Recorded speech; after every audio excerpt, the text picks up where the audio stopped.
돈이 좋긴 좋다? 명품 선글라스를 낀 여자가 환하게 웃으며 포즈를 취했습니다. 암 한 번 더 걸리면 차도 뽑겠어. 옆에 선 중년 여성도 만면에 미소를 지으며 함께 셀카를 찍었습니다. 오빠 덕에 호강한다, 호강해.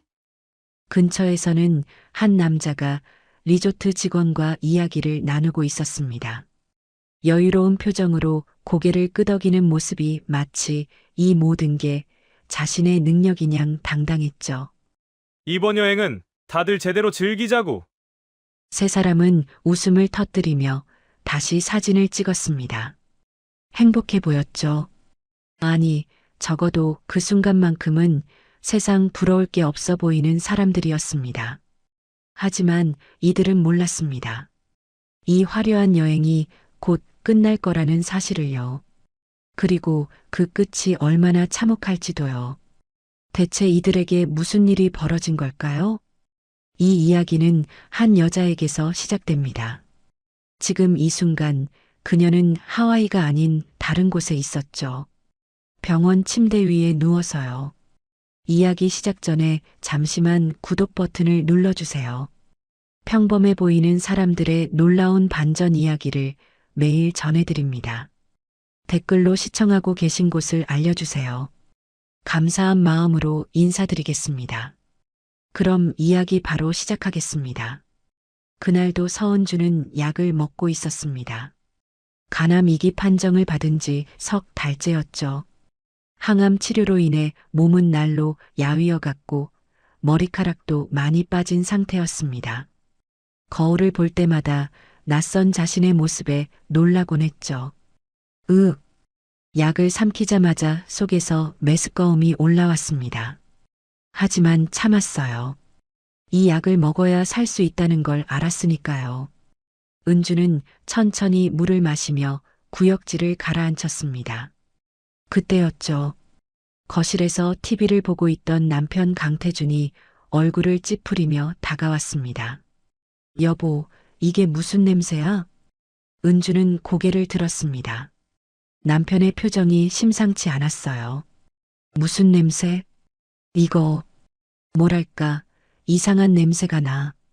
죽은 사람 냄새 같은데? 암 치료 때문에 그런 거야? 그 순간 은주의 손이 멈췄습니다. 물컵을 든 손이 미세하게 떨렸죠. 죽은 사람 냄새라고요? 자기 아내한테 지금 그런 말을 한 거예요? 미안해. 내가 씻을게. 은주는 애써 평온한 목소리로 대답했습니다. 하지만 태주는 한술 더 떴죠. 아니, 씻는다고 되는 게 아니라 몸에서 나는 것 같은데. 어머니도 요새 그러시더라고. 은주가 지나가면 이상한 냄새가 난다고. 시어머니 육말순까지요. 은주는 입술을 깨물었습니다. 알았어. 조심할게. 더 이상 말하지 않았어요. 태주는 그제야 만족한 듯 거실로 돌아갔습니다. 은주는 그 자리에 서서 한참을 멍하니 있었죠. 죽은 사람 냄새. 그게 지금 남편이 아픈 아내한테 할 말이었을까요? 걱정이나 위로는 없었습니다. 그저 불편하다는 표현뿐이었죠. 은주는 천천히 방으로 들어갔습니다. 그리고 거울 앞에 섰어요. 거울 속 자신은 확실히 예전과 달랐습니다. 야윈 얼굴, 빠진 머리카락, 창백한 피부. 하지만 그게 냄새를 운운할 이유가 될까요? 은주는 문득 깨달았습니다. 남편과 시댁 식구들이 자신을 보는 시선이요. 환자가 아니라 짐으로 보고 있다는 걸요. 치료비 들어가는 골칫거리. 빨리 나아서 집안일이나 하길 바라는 존재. 아니면 그것도 아니라면요. 은주는 침대에 앉았습니다. 지난 몇 달간의 기억이 스쳐 지나갔죠.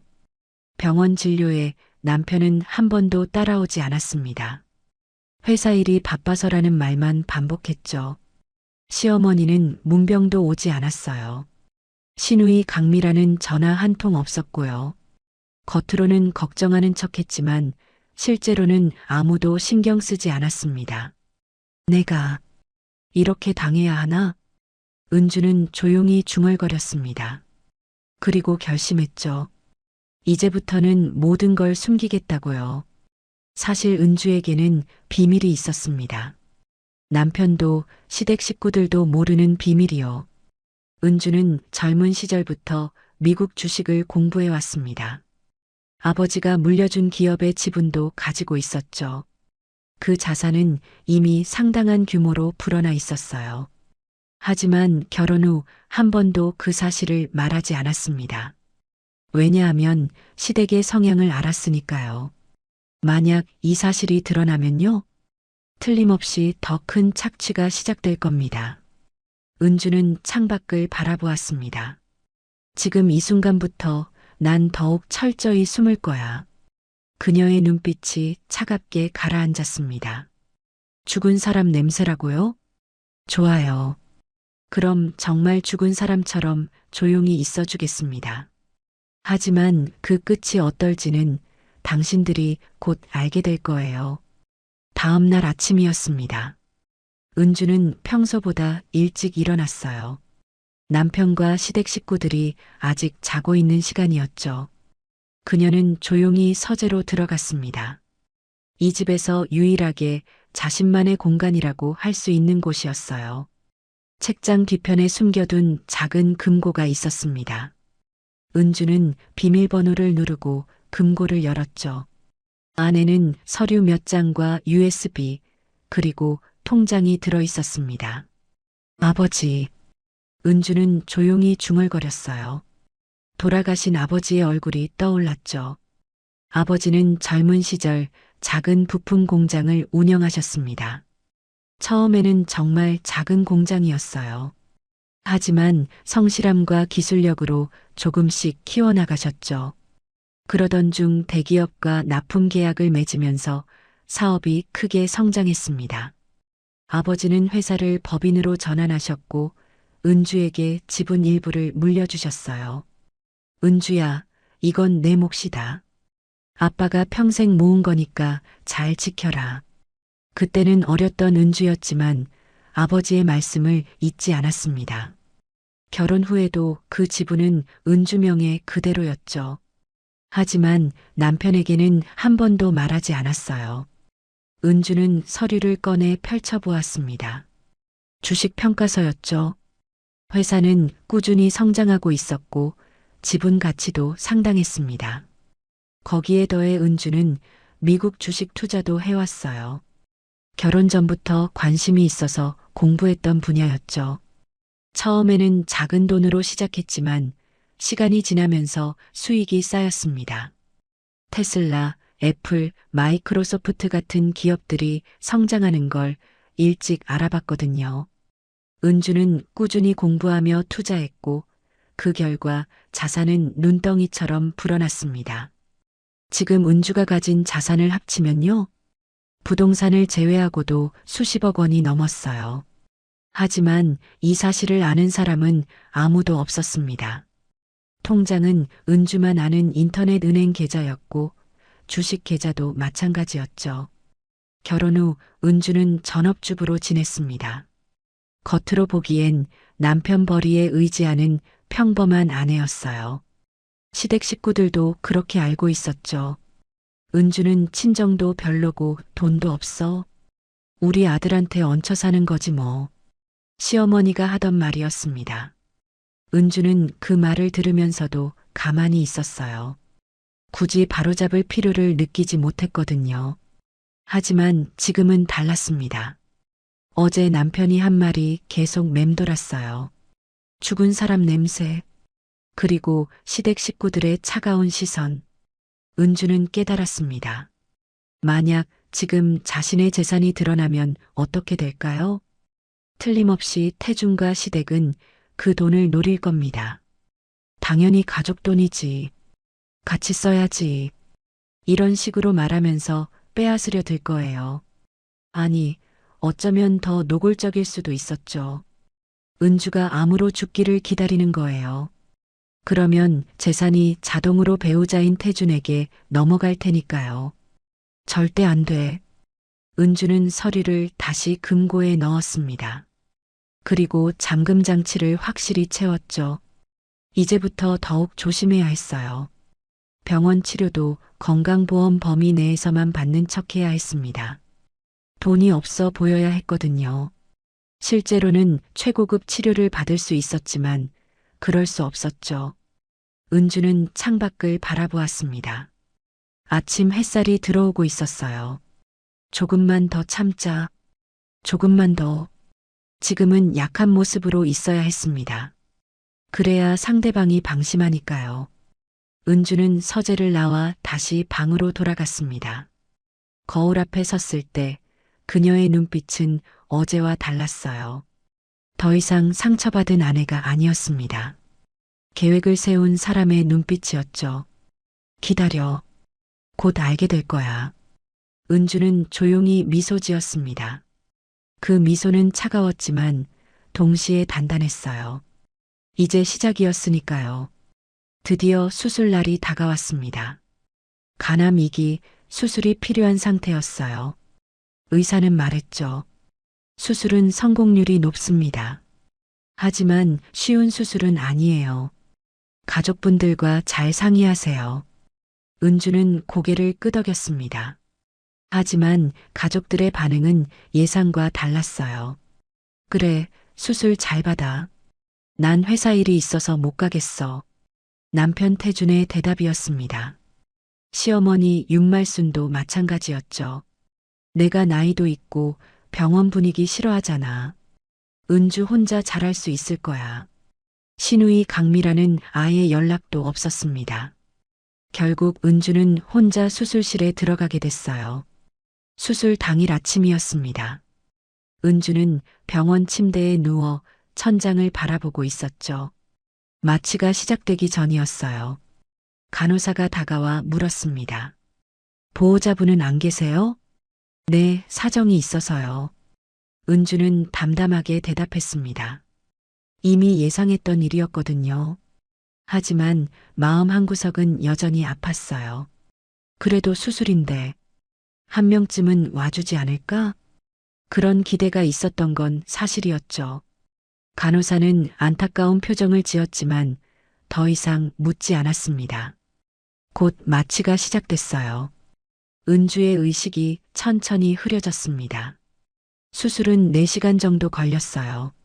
다행히 성공적이었죠. 은주가 깨어난 건 회복실에서였습니다. 몸이 무겁고 아팠지만 살아있다는 게 느껴졌어요. 수술 잘 끝났습니다. 조금만 더 쉬세요. 의사의 목소리가 들렸죠. 은주는 희미하게 고개를 끄덕였습니다. 그리고 다시 잠에 빠져들었어요. 몇 시간 후 은주는 병실로 옮겨졌습니다. 여전히 혼자였어요. 간호사가 물과 간단한 식사를 가져다 줬죠. 가족분들한테 연락해 볼까요? 괜찮아요. 바쁘실 거예요. 은주는 쓴웃음을 지었습니다. 그때 핸드폰이 울렸어요. 병원 측에서 보관하고 있던 걸 돌려준 거였죠. 은주는 힘겹게 핸드폰을 집어들었습니다. 메시지가 몇 개 와 있었어요. 하나는 보험회사였습니다. 진단금 청구가 접수되었습니다. 은주는 눈을 깜빡였어요. 진단금? 내가 청구한 적 없는데? 이상했습니다. 보험은 가입해둔 게 있었지만 아직 청구하지 않았거든요. 은주는 보험회사에 전화를 걸었습니다. 고객님, 배우자분께서 이미 청구하셨는데요? 네. 며칠 전에 서류 접수하셔서 오늘 아침에 입금 완료됐습니다. 은주의 심장이 쿵 내려앉았습니다. 얼마가 입금됐나요? 7억 원입니다. 7억. 은주는 말문이 막혔어요. 그 돈이 어디로 갔죠? 배우자 명의 계좌로 입금됐습니다. 수익자가 배우자로 지정되어 있으셔서요. 은주는 핸드폰을 든 손이 떨렸습니다. 수익자 지정?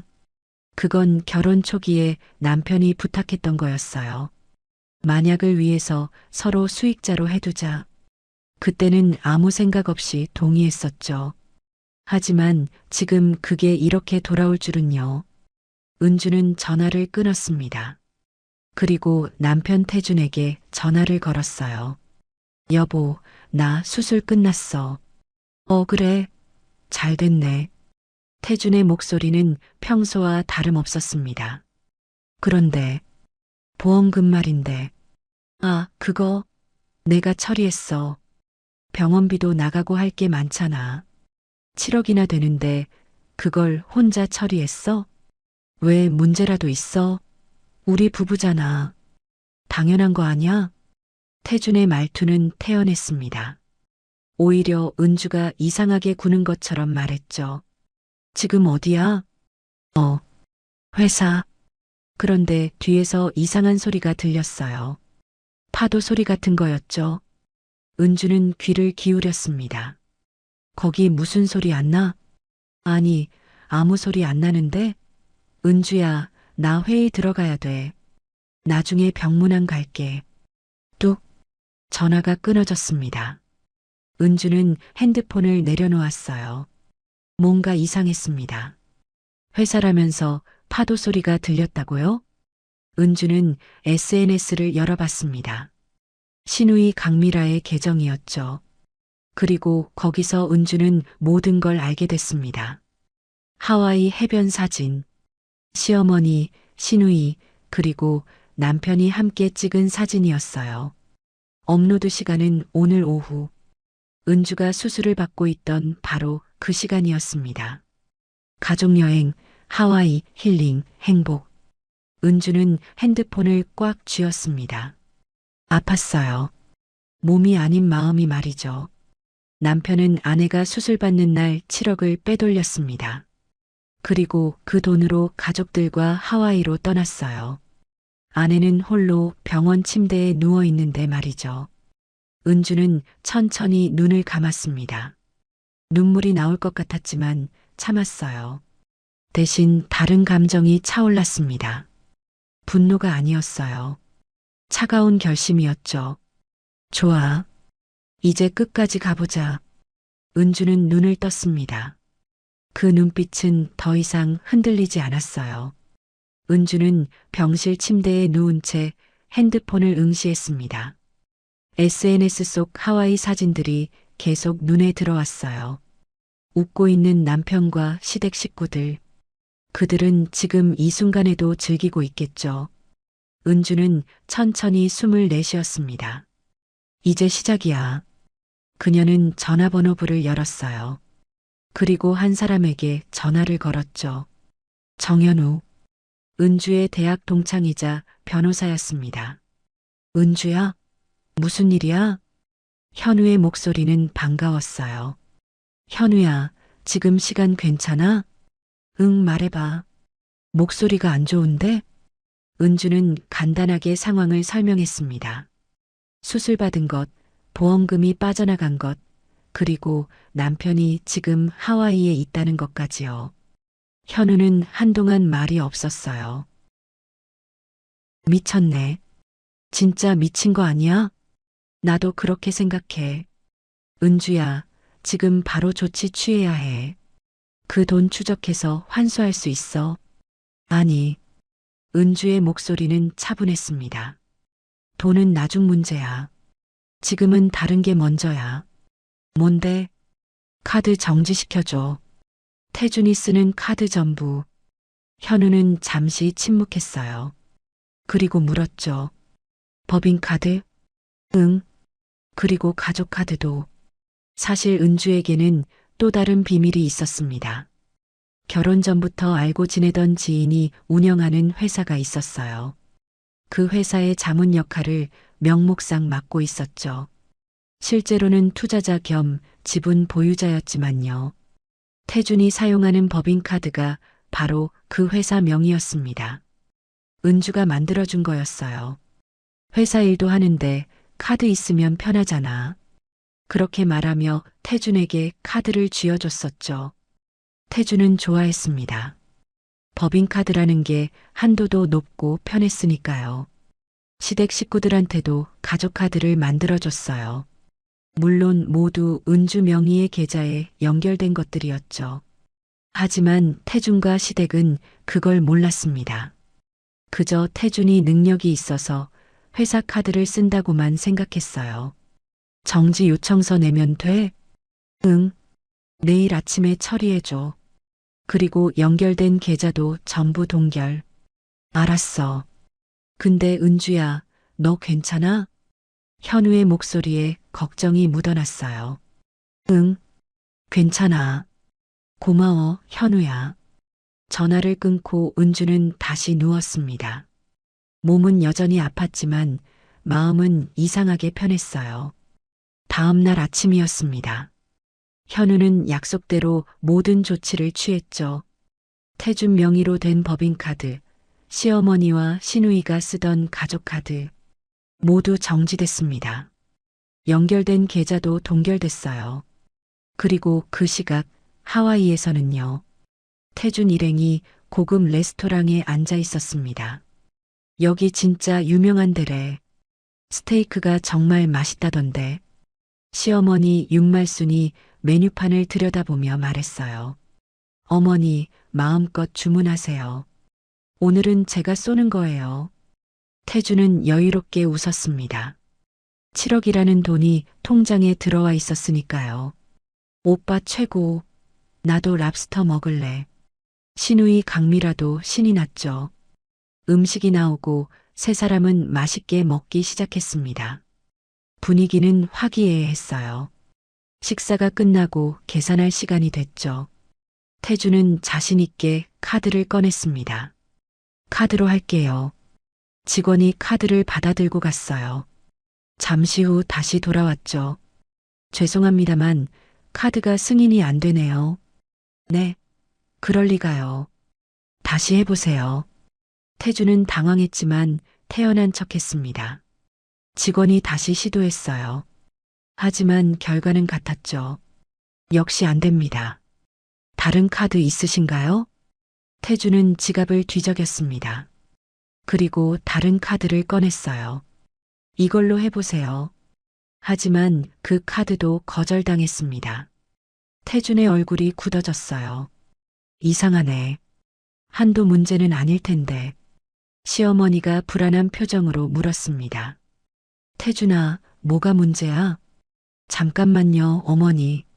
확인해 볼게요. 태준은 카드사에 전화를 걸었죠. 고객님, 해당 카드는 현재 정지 상태입니다. 정지요? 왜요? 카드 소유주 요청으로 정지됐습니다. 소유주? 그게 저잖아요. 아닙니다. 카드 명의는 고객님이시지만 계좌 소유주는 따로 계십니다. 태주는 식은땀이 흘렀어요.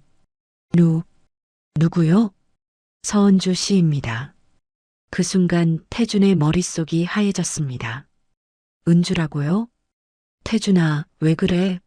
카드 왜 안 돼? 시어머니의 목소리가 날카로워졌어요. 태준은 다른 카드들도 확인해 봤습니다. 결과는 똑같았죠.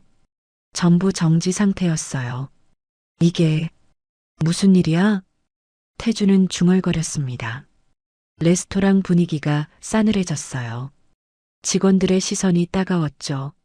손님, 결제 어떻게 하시겠습니까? 잠깐만요. 지금 확인 중이니까. 태준은 다급하게 은주에게 전화를 걸었습니다. 하지만 은주는 받지 않았어요. 한 번, 두 번, 세 번. 계속 부재 중이었죠. 야, 빨리 해결 못해? 창피하게. 시누이 강미라가 짜증을 냈습니다. 결국 태주는 현금으로 계산해야 했어요. 가지고 있던 돈을 전부 털어서요. 레스토랑을 나오는 세 사람의 얼굴은 어두웠습니다. 도대체 무슨 일이야, 태준아? 모르겠어요, 어머니. 은주가 뭔가 한 것 같은데. 은주가? 그 애가 뭘 할 수 있다고. 하지만 태주는 불안했습니다. 뭔가 크게 잘못된 느낌이 들었거든요. 다음 날 아침이었습니다. 태준 일행은 호텔 로비에 모여 있었어요. 분위기는 어제와 완전히 달랐죠. 오빠, 어제 그게 진짜 뭐였어? 카드가 왜 다 안 된 거야? 신우이 강미라가 따지듯 물었습니다. 태주는 피곤한 얼굴로 대답했어요. 모르겠어. 은주한테 계속 전화했는데 안 받더라고. 병원에 있으니까 못 받는 거 아냐?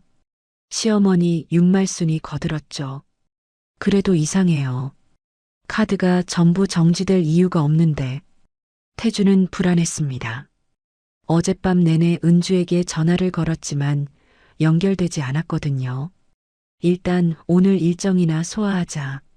카드 문제는 나중에 해결하고. 태주는 애써 태연한 척했어요. 하지만 마음 한구석은 계속 불편했죠. 일행은 렌터카를 빌려 관광을 나섰습니다. 아름다운 해변과 야자수가 늘어선 도로를 달렸어요.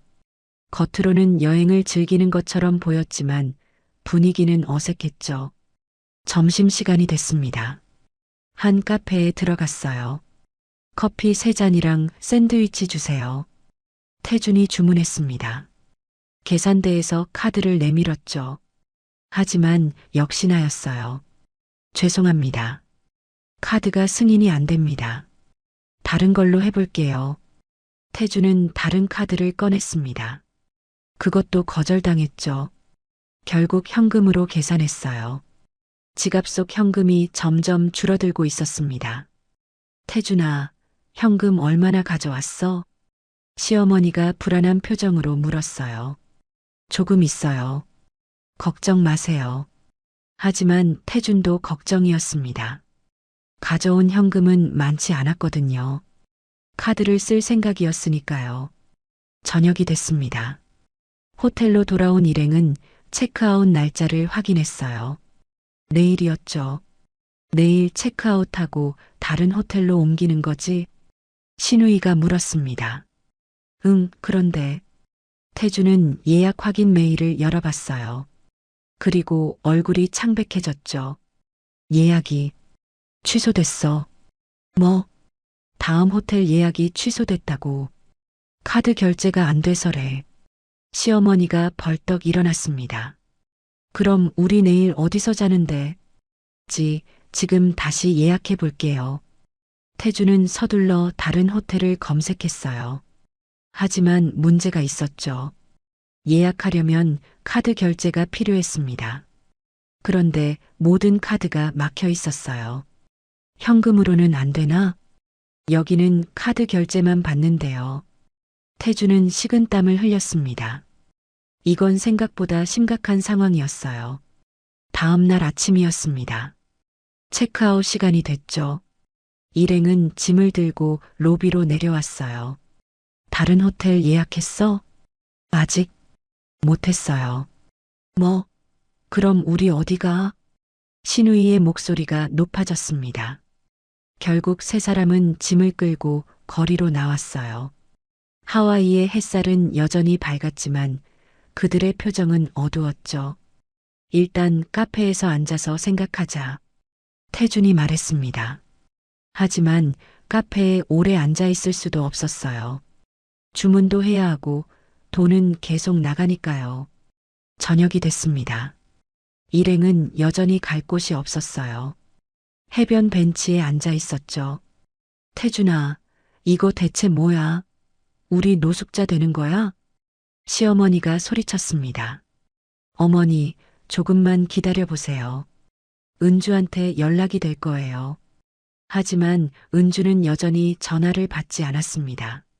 문자도 익십만 될 뿐이었죠. 신우이 강미라가 짜증을 냈어요. 오빠 때문에 이렇게 된 거잖아.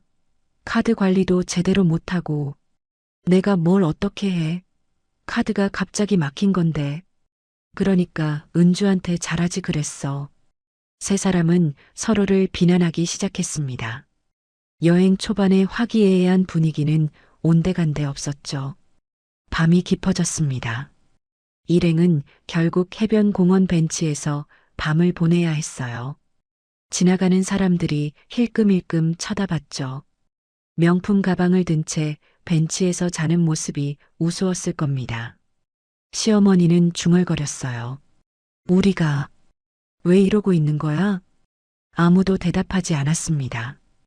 다들 알고 있었으니까요. 이 모든 게 잘못됐다는 걸요. 태주는 하늘을 바라봤습니다. 별이 총총했어요. 아름다운 하와이 밤하늘이었지만 그에게는 보이지 않았죠. 머릿속에는 한 가지 생각뿐이었습니다. 은주가 일부러 이러는 건가? 하지만 인정하고 싶지 않았어요. 약하고 순한 아내가 이런 일을 할 리 없다고 생각했죠. 그런데 이상했습니다. 카드가 전부 막힌 것도 이상했고 연락이 안 되는 것도 이상했어요. 그리고 무엇보다요. 카드 소유주가 은주라는 사실이 제일 이상했습니다. 내가 은주를 너무 몰랐던 건가? 태주는 그제야 깨닫기 시작했어요. 자신이 아내에 대해 아무것도 모르고 있었다는 걸요. 그때 핸드폰에 문자가 왔습니다. 은주였어요. 태주는 황급히 문자를 열어봤죠. 잘 지내고 있어요? 저는 퇴원 준비 중이에요. 하와이 날씨 좋죠? 그게 전부였습니다. 하지만 그 짧은 문자가 태준에게는 소름 끼쳤어요.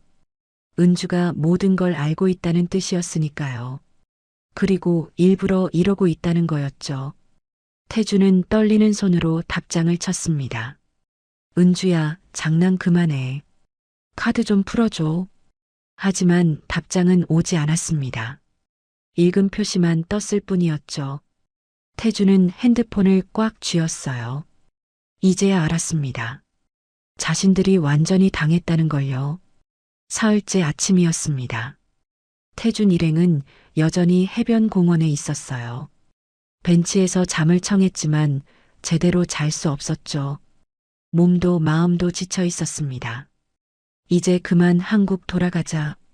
더는 못 버티겠어. 시어머니 윤말순이 지친 목소리로 말했어요. 귀국 항공권은 있어? 시누이 강미라가 물었습니다. 있어. 다행히 왕복으로 끊어놨으니까. 태준이 대답했죠. 적어도 돌아갈 수는 있었어요. 그럼 오늘 당장 공항 가자. 여기서 하루라도 더 있으면 미칠 것 같아. 세 사람은 짐을 챙겨 공항으로 향했습니다. 하지만 그 전에 들러야 할 곳이 있었어요. 화장실이었죠. 공공 화장실에서 세수라도 하고 가려던 겁니다. 태주는 해변가 공공 화장실로 들어갔어요. 서둘러 세수를 하고 나오려던 참이었죠. 그때였습니다. 바닥이 미끄러웠어요. 물기가 있었던 거죠. 아! 태주는 중심을 잃고 넘어졌습니다. 발목을 심하게 삐끗했어요. 비명이 터져 나왔습니다. 통증이 엄청났거든요. 오빠, 무슨 일이야? 밖에서 기다리던 시누이가 달려왔어요. 태주는 바닥에 주저앉아 발목을 움켜쥐고 있었죠. 발목이. 시어머니도 황급히 달려왔습니다. 어머, 이게 무슨 일이야? 태준의 발목은 눈에 띄게 부어올랐어요. 제대로 디딜 수가 없었죠. 병원 가야겠어. 빨리. 일행은 택시를 잡아타고 가까운 병원으로 향했습니다. 응급실이었어요. 의사가 엑스레이를 찍고 진찰했죠. 인대가 심하게 늘어났네요. 골절은 아니지만 치료가 필요합니다. 지금 당장 치료해 주세요. 태준이 다급하게 말했어요. 비행기 시간이 얼마 남지 않았거든요. 응급 처치는 해드릴 수 있어요. 하지만 본격적인 치료는 입원이 필요합니다. 입원이요? 아니, 저 오늘 비행기 타야 하는데요. 그 상태로 비행기 타시면 위험합니다. 최소 며칠은 치료받으셔야 해요. 의사는 단호했습니다. 태주는 머리가 복잡했어요. 여기 더 있을 수도 없고 그렇다고 치료 안 받을 수도 없었죠. 일단 응급 처치만이라도 해주세요. 의사는 고개를 끄덕이고 처치를 시작했습니다. 깁스를 하고 진통제를 처방했어요. 그리고 계산서가 나왔죠. 응급 처치 비용은 $1,500입니다. 뭐요? $1,500? 태주는 깜짝 놀랐어요. 미국 의료비가 비싸다는 건 알았지만 이 정도일 줄은요. 카드로 할게요. 태주는 습관적으로 카드를 꺼냈습니다. 하지만 이미 알고 있었죠. 안 될 거라는 걸요. 역시나 카드는 거절당했어요. 현금으로 하셔야 할 것 같은데요. 간호사가 말했습니다. 태주는 지갑을 뒤졌어요. 남은 현금은 200달러 정도였죠. 돈이 부족한데요. 그럼 치료를 진행할 수 없습니다. 간호사의 말은 냉정했어요. 잠깐만요. 제가 다쳤는데 치료를 안 해준다고요? 응급 처치는 했습니다. 추가 치료는 비용 지불 후에 가능해요. 태주는 당황했습니다. 시어머니와 시누이도 어쩔 줄 몰라 했죠. 어떡하냐, 태준아. 일단 나가요. 생각 좀 해봐야겠어요. 태주는 깁스한 발을 절뚝이며 병원을 나왔습니다. 밖에 나오니 더 막막했어요. 돈도 없고 카드도 막혔고 발까지 다쳤죠. 비행기라도 타고 가자. 한국 가면 치료받을 수 있잖아. 시누이가 말했습니다. 하지만 문제가 있었어요. 의사가 비행기 타면 위험하다고 했잖아. 그래도 어쩔 수 없잖아. 여기 더 있을 수 없어. 세 사람은 택시를 타고 공항으로 향했습니다. 하지만 공항 직원이 태준의 상태를 보고 고개를 저었죠. 죄송하지만 탑승이 어려울 것 같습니다. 의사소견서가 필요해요. 의사소견서요? 네, 비행 가능 판정을 받으셔야 합니다. 태주는 다시 병원으로 가야 했어요. 하지만 비용을 내지 못해 소견서도 받을 수 없었죠. 결국 공항에서도 쫓겨나듯 나왔습니다. 이제 어떡하지? 태주는 멍하니 앉아 있었어요. 발은 계속 욱신거렸고 진통제도 떨어졌죠. 시어머니가 울상을 지었습니다. 우리 여기서 죽는 거 아니야? 어머니, 그런 말씀 마세요. 하지만 태준도 불안했어요. 정말로 어떻게 해야 할지 모르겠었거든요. 그때 태준은 다시 은주에게 전화를 걸었습니다. 이번에는 받았어요. 여보, 무슨 일이에요? 은주의 목소리는 차분했습니다. 너무 차분해서 오히려 무서울 정도였죠. 은주야, 제발 좀 도와줘. 나 지금 발 다쳤어. 병원비도 없고 귀국도 못하고 있어. 그래서요? 은주의 대답은 짧았어요. 제발, 카드라도 풀어줘. 나 진짜 죽을 것 같아. 잠시 침묵이 흘렀습니다. 그리고 은주가 말했죠. 당신이 수술실 들어가는 날 나한테 뭐라고 했는지 기억나요? 죽은 사람 냄새 난다고 했죠. 그리고 7억을 들고 떠났잖아요. 태주는 할 말이 없었습니다. 지금 당신이 느끼는 게 뭔지 알아요? 그게 바로 내가 병실에서 혼자 느꼈던 거예요. 은주야, 조금만 더 있어봐요. 금방 익숙해질 거예요. 혼자 있는 거. 뚝. 전화가 끊어졌습니다. 태주는 핸드폰을 쥔 채 멍하니 있었어요. 이제야 깨달았습니다. 자신이 얼마나 큰 실수를 했는지요. 그리고 은주가 얼마나 무서운 사람인지도요. 일주일이 흘렀습니다. 태준 일행은 여전히 하와이에 갇혀 있었어요. 발목 상태는 나아지지 않았고 돈은 바닥났죠. 결국 한국 대사관에 도움을 요청했습니다. 귀국 지원을 받으시려면 절차가 필요합니다. 직원이 설명했어요. 얼마나 걸리나요? 최소 2주는 걸릴 겁니다. 2주라니요.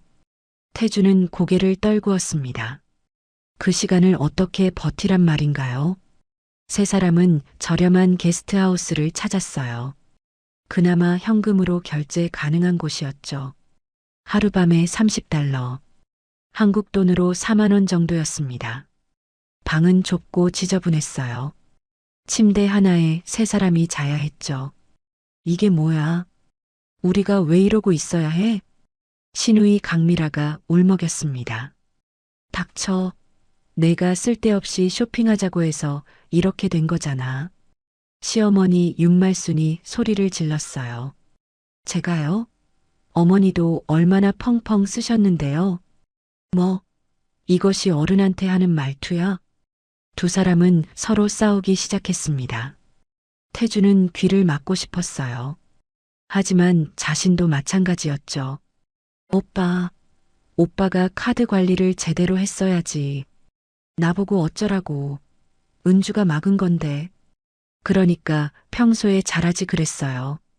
결국 세 사람은 서로를 탓하며 밤을 지새웠습니다. 며칠이 더 지났어요. 대사관에서 연락이 왔습니다. 귀국 항공권이 준비됐습니다. 내일 출발하실 수 있어요. 드디어였죠. 하지만 기쁘지 않았습니다. 한국에 돌아가면 뭐가 기다리고 있을까요? 태주는 알고 있었어요.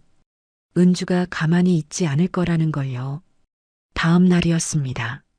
세 사람은 공항으로 향했죠. 초라한 모습이었어요. 여행 갈 때와는 완전히 달랐습니다. 비행기에 올랐어요. 긴 비행 시간 동안 아무도 말이 없었죠. 각자 생각에 잠겨 있었습니다. 인천공항에 도착했습니다.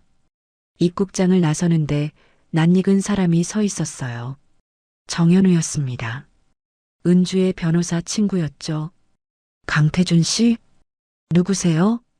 정현우 변호사입니다. 서은주 씨의 대리인으로 나왔습니다. 태주는 긴장했어요. 무슨 일로요? 이건 법원 서류입니다. 현우는 서류 봉투를 건넸죠. 태주는 떨리는 손으로 봉투를 열었습니다. 이혼 소송 통지서였어요. 그리고 횡령 혐의로 인한 고소장도 들어 있었죠. 횡령이라니 그게 무슨 소리예요? 배우자 동의 없이 보험금을 임의로 인출하셨죠.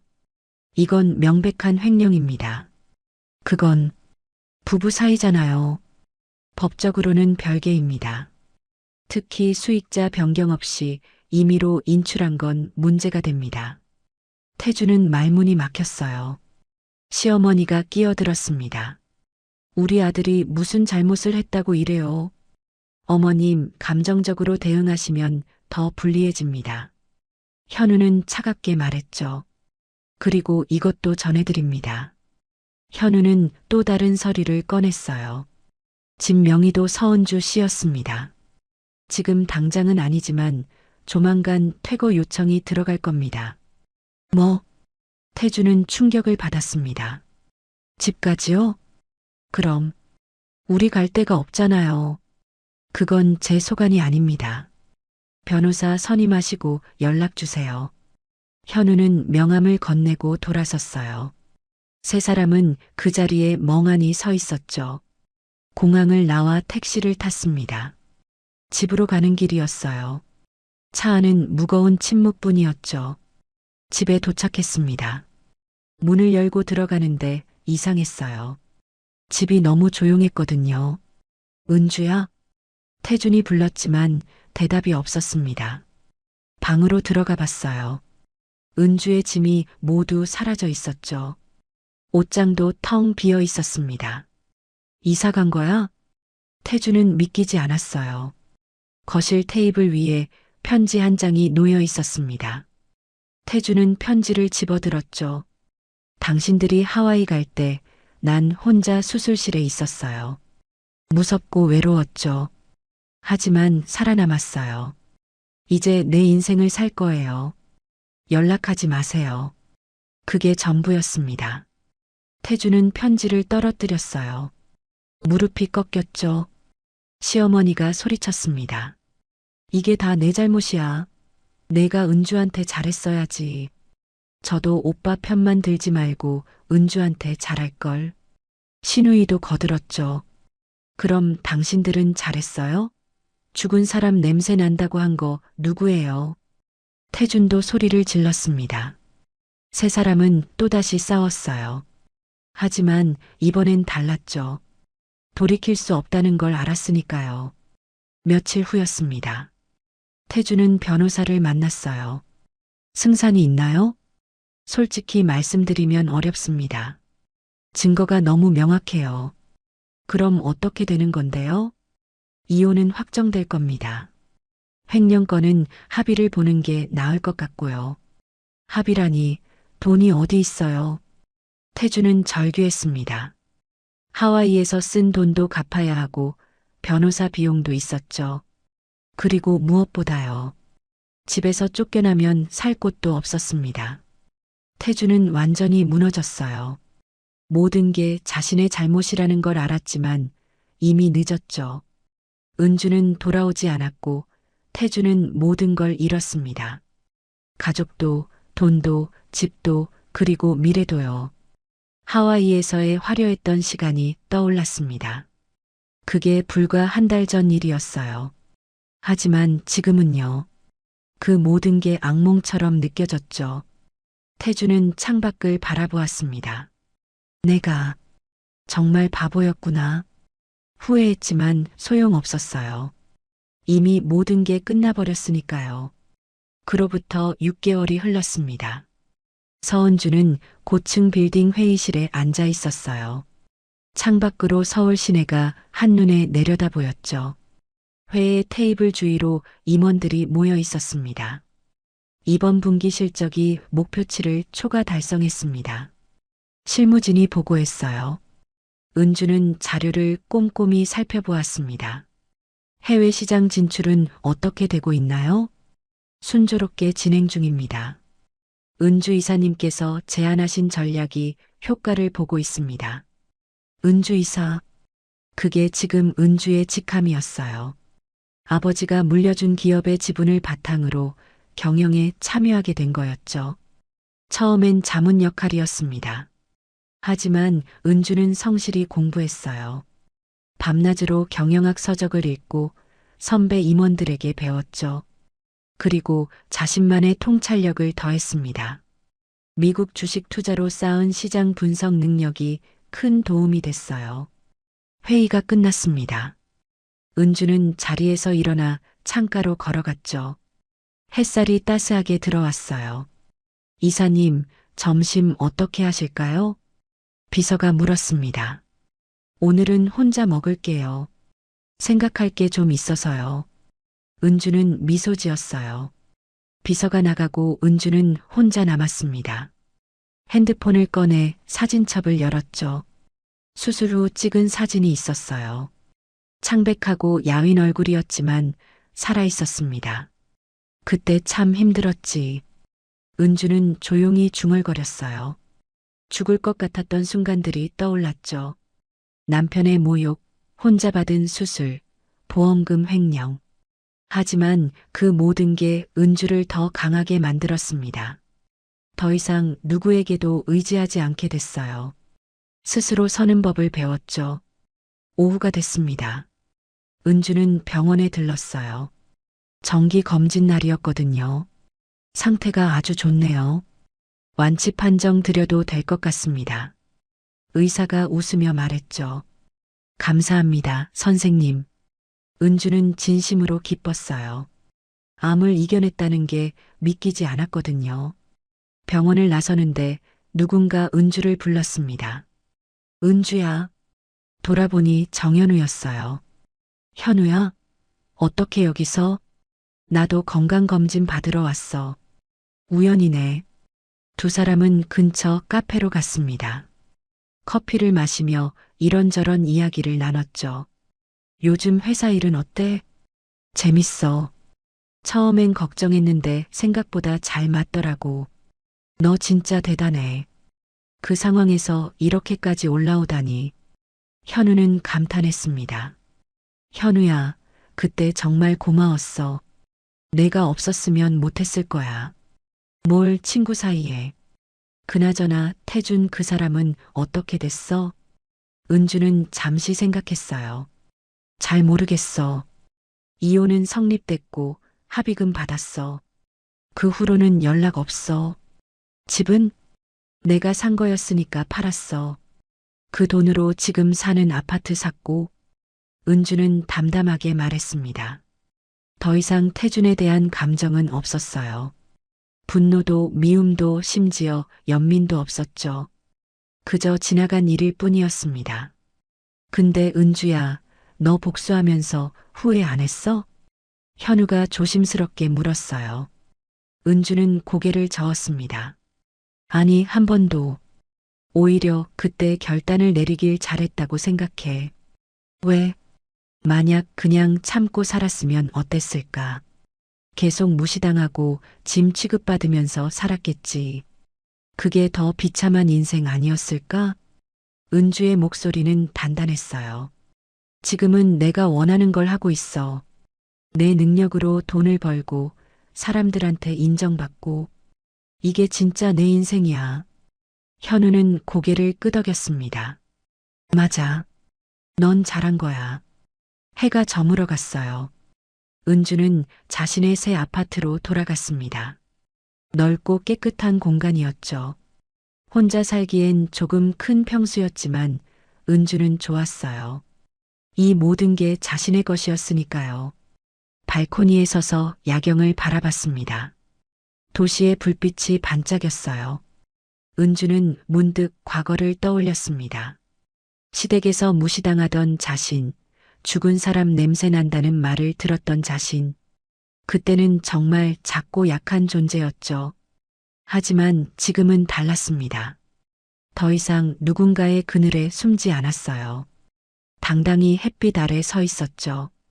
고마워, 그때의 나. 은주는 조용히 말했습니다.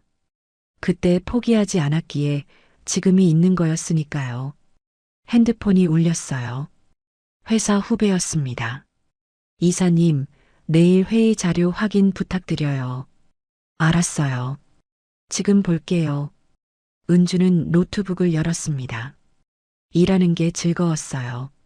누군가를 위해서가 아니라 자신을 위해 일하는 거였죠. 밤이 깊어갔습니다. 은주는 침대에 누웠어요. 천장을 보며 생각했죠. 내일은 또 어떤 일이 있을까?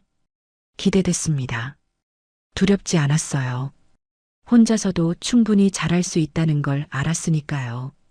은주는 눈을 감았습니다. 편안한 잠이 찾아왔어요. 악몽은 더 이상 없었죠. 대신 꿈이 있었습니다. 더 넓은 세상, 더 큰 가능성, 더 빛나는 내일. 서은주는 더 이상 숨는 사람이 아니었습니다.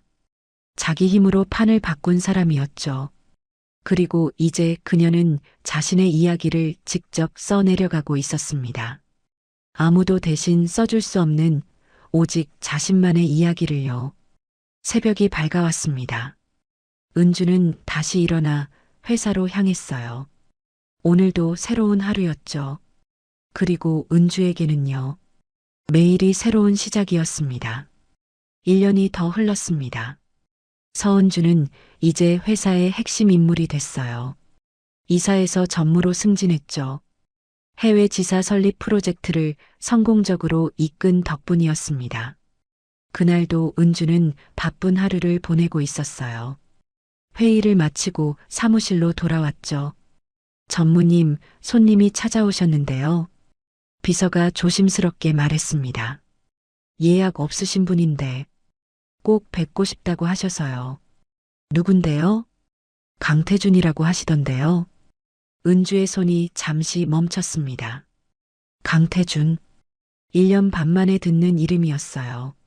로비에 계신가요? 네, 그쪽에서 기다리고 계십니다. 은주는 잠시 생각했어요. 그리고 고개를 끄덕였죠.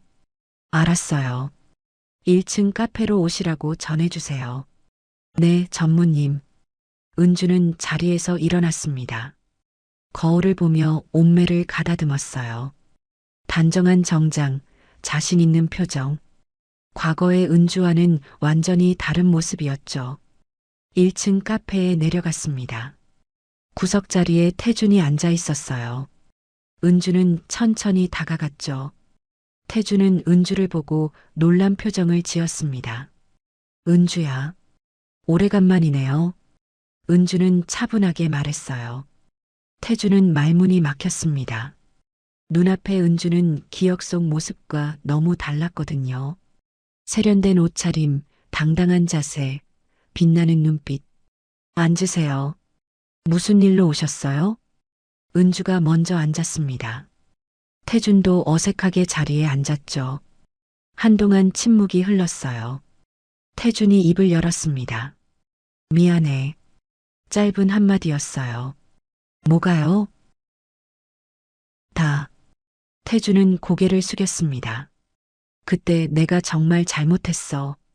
내가 아플 때 옆에 없었고, 보험금도 몰래 가져갔고, 하와이도 갔고. 은주는 아무 말 없이 태준을 바라봤어요. 지금 와서 변명 같지만 난 정말 몰랐어. 내가 그런 사람인 줄.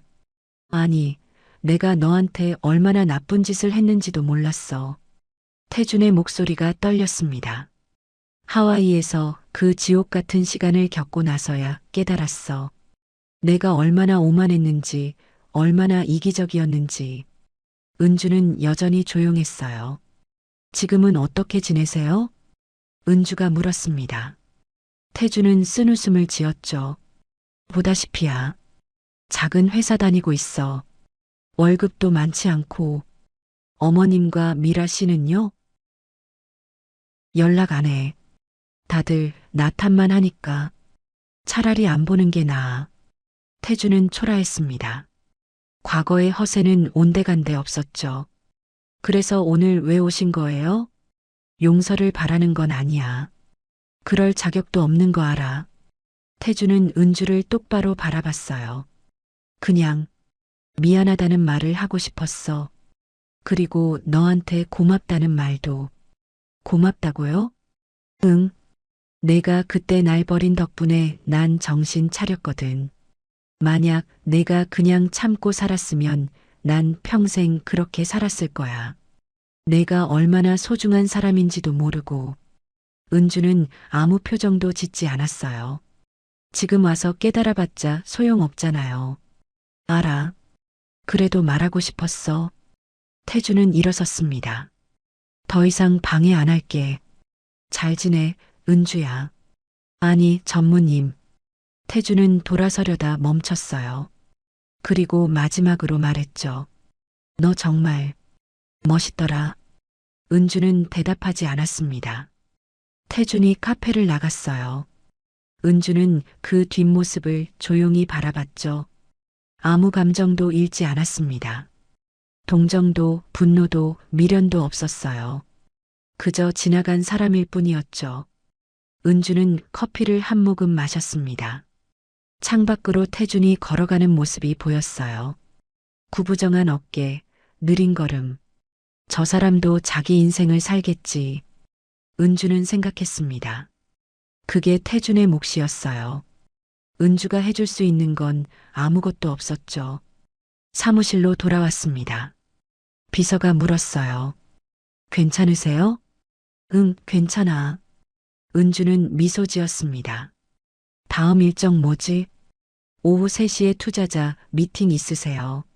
알았어. 자료 준비해줘. 은주는 다시 일에 집중했어요. 태준과의 만남은 잠깐의 해프닝일 뿐이었죠. 저녁이 됐습니다. 은주는 퇴근길에 한강을 걸었어요. 바람이 시원했죠. 핸드폰을 꺼내 사진을 찍었습니다. 노을이 아름다웠거든요. SNS에 올렸어요. 오늘도 좋은 하루였습니다. 댓글이 달리기 시작했죠. 회사 동료들, 친구들, 지인들. 전무님 멋져요. 저도 배우고 싶어요. 은주는 댓글들을 보며 웃었습니다. 자신을 응원해주는 사람들이 있다는 게 감사했어요. 집에 도착했습니다. 샤워를 하고 편한 옷으로 갈아입었죠. 소파에 앉아 와인을 한 잔 따랐어요. 창밖의 야경을 바라보며 생각했습니다. 오늘 태준을 만난 것에 대해서요. 후회는 없었어요. 오히려 확인한 것 같았죠. 자신이 정말로 과거와 결별했다는 걸요. 더 이상 그 시절의 은주가 아니라는 걸요. 은주는 와인을 한 모금 마셨습니다. 달콤하면서도 씁쓸한 맛이었어요. 인생 같다는 생각이 들었죠. 핸드폰이 울렸습니다. 정현우였어요. 은주야, 내일 저녁 시간 돼? 왜? 축하해주고 싶어서. 전무 승진했다며? 어떻게 알았어? 뉴스 떴더라. 우리 은주 대단하네. 은주는 웃었습니다. 그래, 내일 보자. 좋아. 내가 쏠게. 전화를 끊고 은주는 다시 창밖을 바라봤어요. 내일은 또 어떤 일이 있을까요? 기대됐습니다. 두렵지 않았어요. 은주는 이제 알았으니까요. 자신이 얼마나 강한 사람인지를요. 그리고 앞으로 얼마나 더 성장할 수 있는지를요. 밤이 깊어갔습니다. 은주는 침대에 누워 눈을 감았어요. 편안한 잠이 찾아왔죠. 내일도 모레도 그 이후로도요. 서은주의 이야기는 계속될 것입니다. 더 멋진 이야기로요. 지금까지 사연 빛나는 밤이었습니다. 감사합니다.